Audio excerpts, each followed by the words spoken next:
pursuant to order made Thursday, November 9, 2023, I now invite the Honourable Deputy Prime Minister and Minister for Finance to make a statement.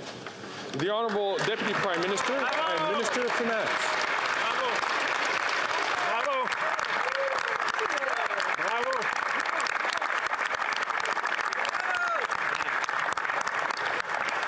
Thank you, Mr. Speaker.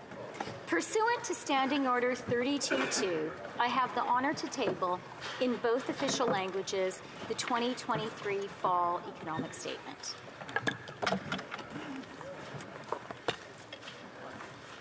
Yes. Yeah. All right.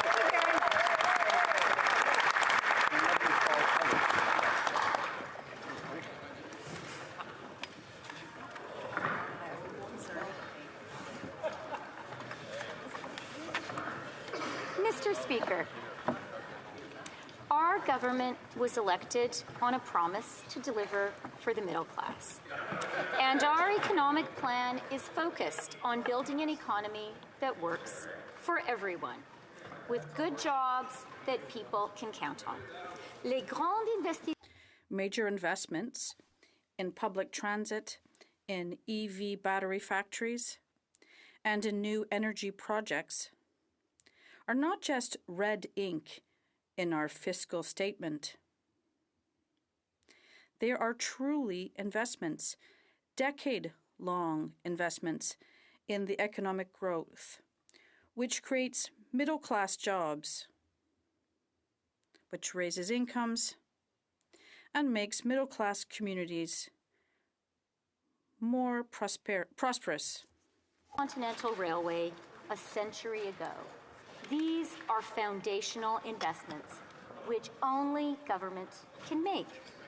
We believe in Canada, and we believe in the incredible possibility of Canada's future. And that is why we are making the investments that Canada needs to make that bright future a reality. Bravo.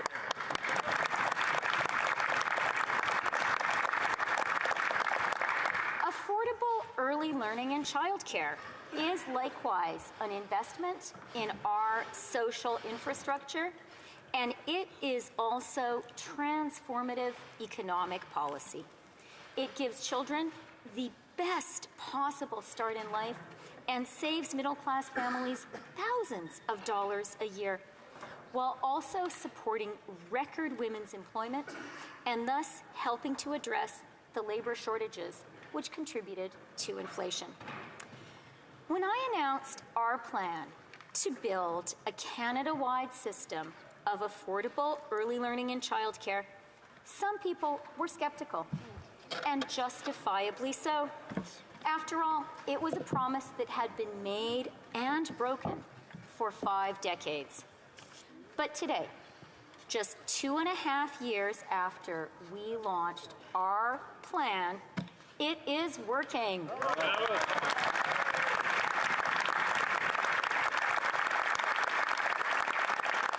Childcare fees are down by at least 50% across Canada.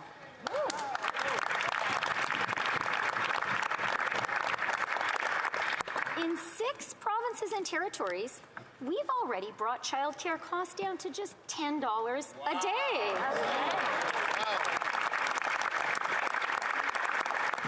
And we are on track to deliver outstanding, nurturing care for $10 a day everywhere in Canada by 2026.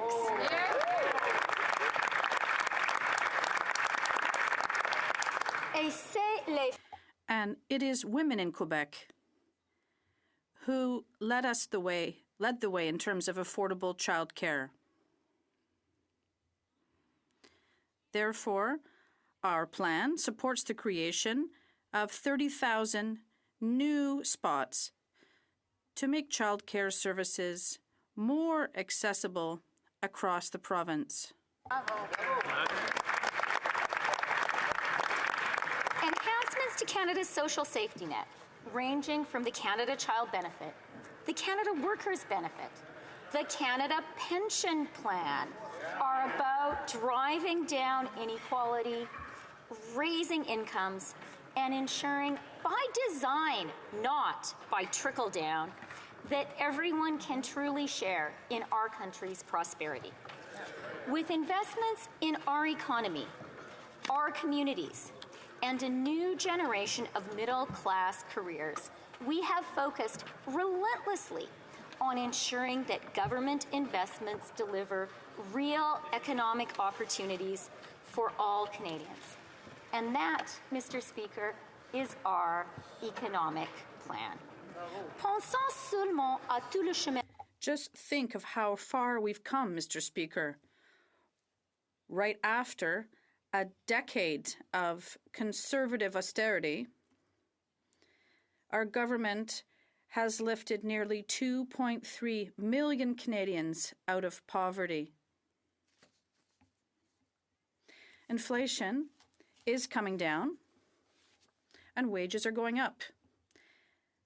And private sector economists now expect Canada to avoid the post-pandemic recession that many had predicted. To our economic plan, Canada is today a global investment destination of choice. In the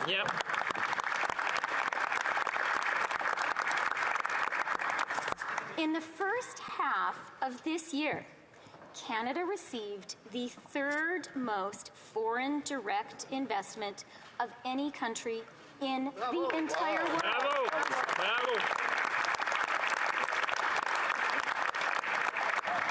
And that was more investment per capita than any of our G7 allies. More investment than the United States, the United Kingdom, Germany, Italy, France, or Japan. Wow. And the IMF projects Canada to likewise see the strongest economic growth in the G7 next year. Wow.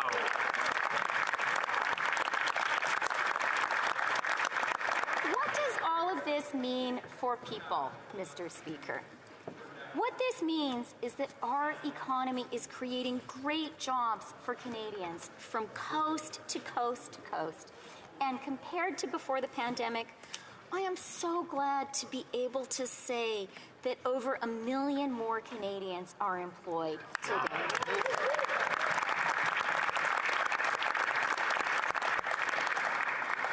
We all have more work to do, Mr. Speaker, but our economic plan is working. Ceci étant dit, Now, I don't want to deny the difficult reality that many Canadians are facing today. I absolutely understand that after 3 difficult years, after a global pandemic, global inflation, and global interest rate hikes, Canadians are worn out, frustrated, and feeling the squeeze. What Canadians deserve today is for us to address the very real pain that so many are feeling.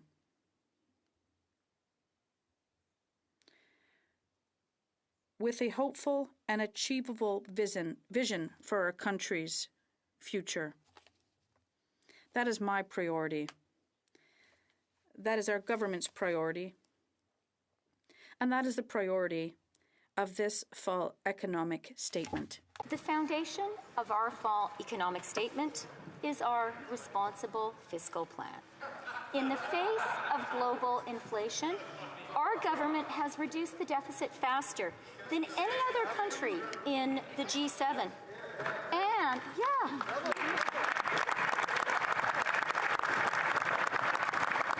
and with inflation down from 8.1% last year to just 3.1% Wow, that's today. something. That's something.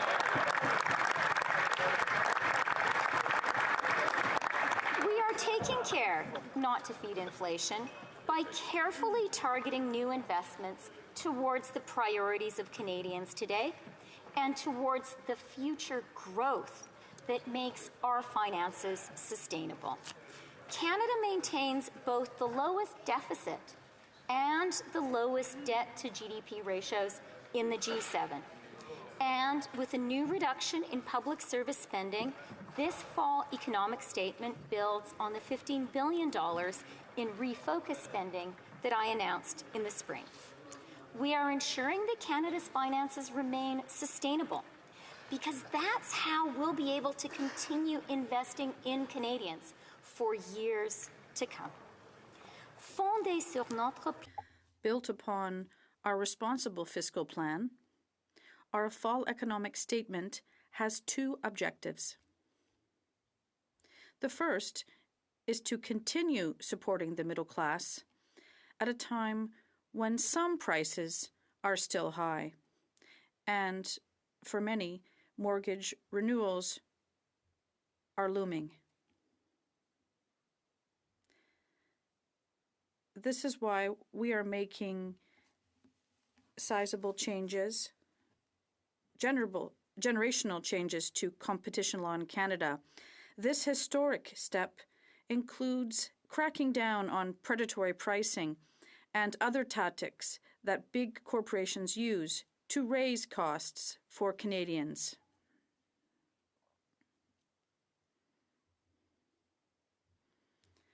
Talking about competition law may sound esoteric, but it's not. This is new, significant, concrete action that will help to stabilize prices and provide more choices for Canadians.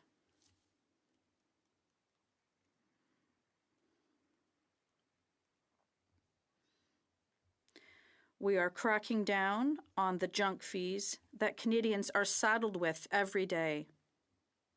Every day.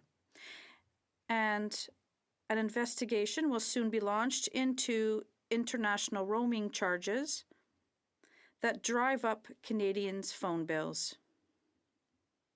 We are lifting the GST and HST on counseling and psychotherapy services so that Canadians can receive the support they need.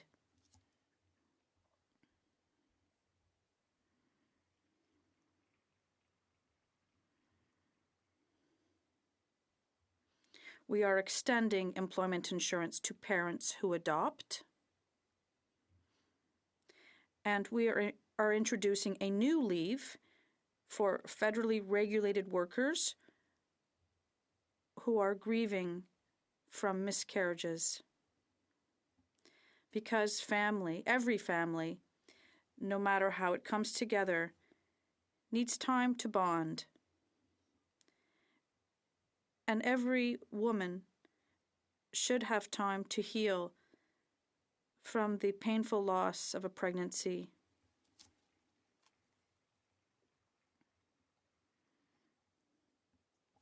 Canadians who are struggling with their mortgage payments at a time of higher interest rates. Today, I am announcing the new Canadian Mortgage Charter. The Canadian Mortgage Charter details the tailored mortgage relief that Canadians need and can expect from their banks if they are in financial difficulty.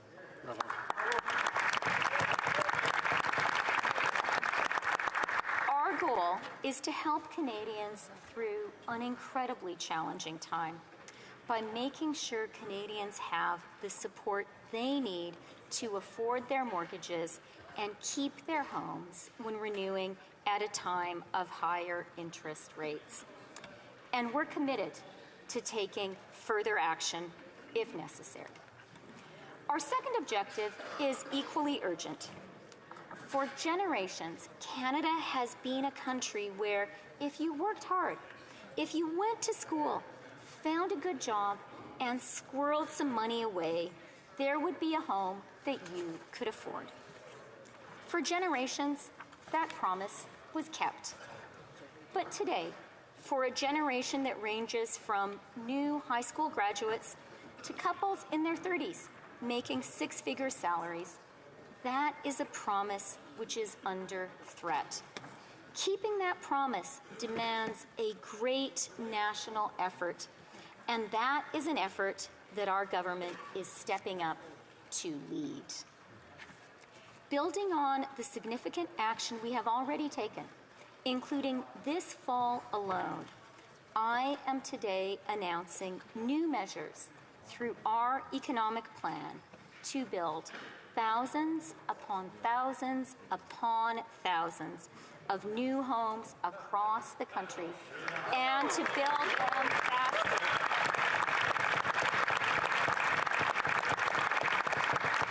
We are unlocking billions of dollars in new financing, money that will go towards supporting the construction of new homes for Canadians. We are supporting nonprofit, co-op, and public housing providers.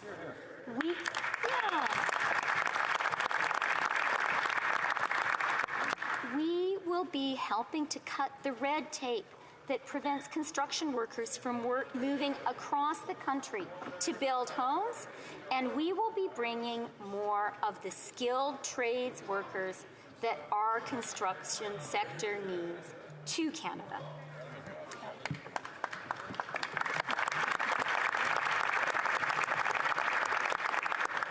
We'll be cracking down on short-term rentals listed on sites like Airbnb and Vrbo, which are keeping far too many homes off the market in communities and cities right across the country. That's going to make a real difference to communities. And Mr. Speaker, that is just what we are doing today. We are also making it easier for more than 250,000 Canadians and counting to buy their first home with the new tax-free First Home Savings Account. The federal government owns more land than anyone else in Canada, and we're going to build more homes on it.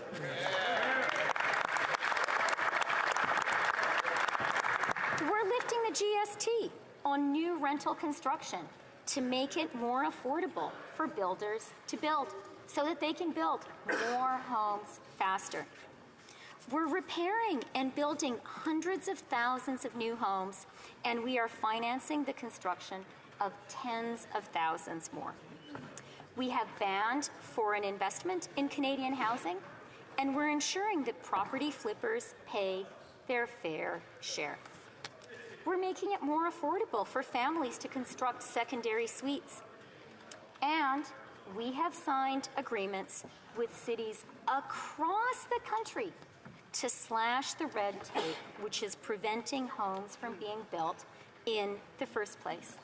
And in exchange, we're providing them with new funding to build more than 100,000 new homes faster.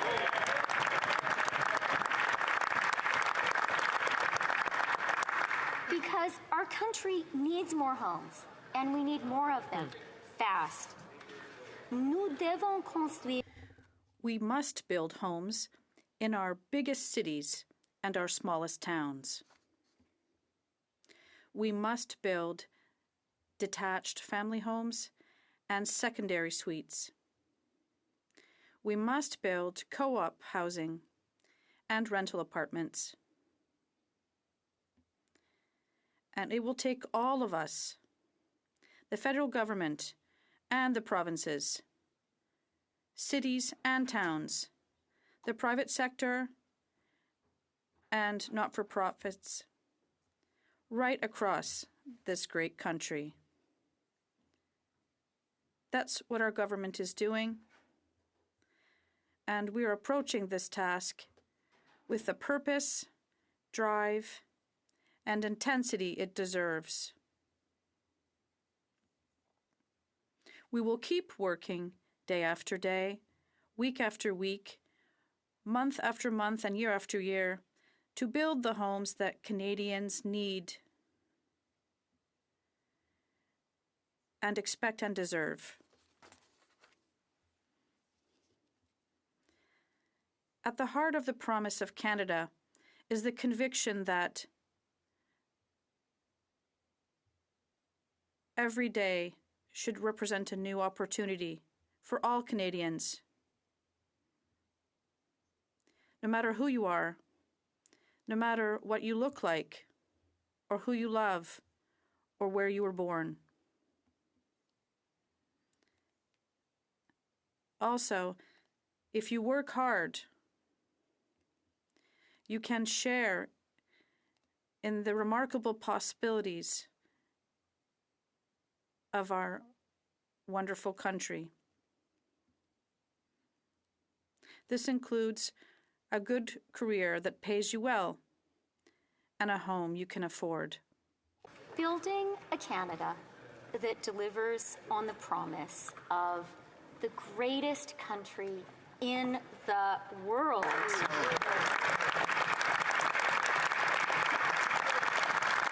Yep.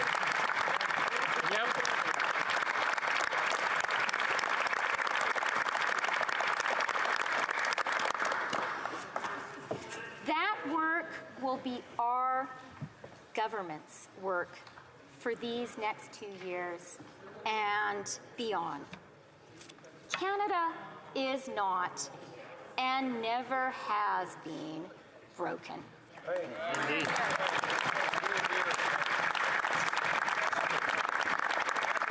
We are the imperfect and remarkable creation of generations of Canadians who did their part to build a better country in good times and in tough times, calloused hand by calloused hand. Generations of Canadians who fought fear and cynicism with hope and hard work.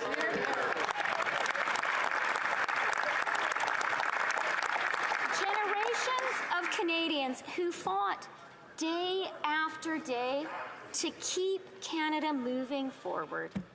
And generations of Canadians who believed, just as I do today, that in our magnificent country, better is always possible. Bravo.